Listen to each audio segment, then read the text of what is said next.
साला फा फिथौ दांजानो बादो खोमालै साला दांजानो बादो थै आदै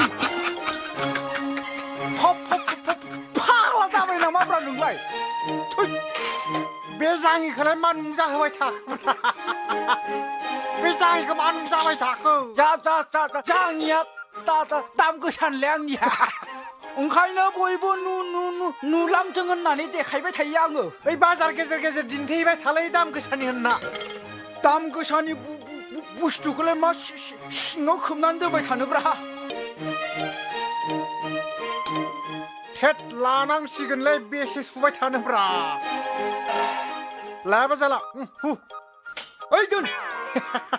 फारसे गैयि दोन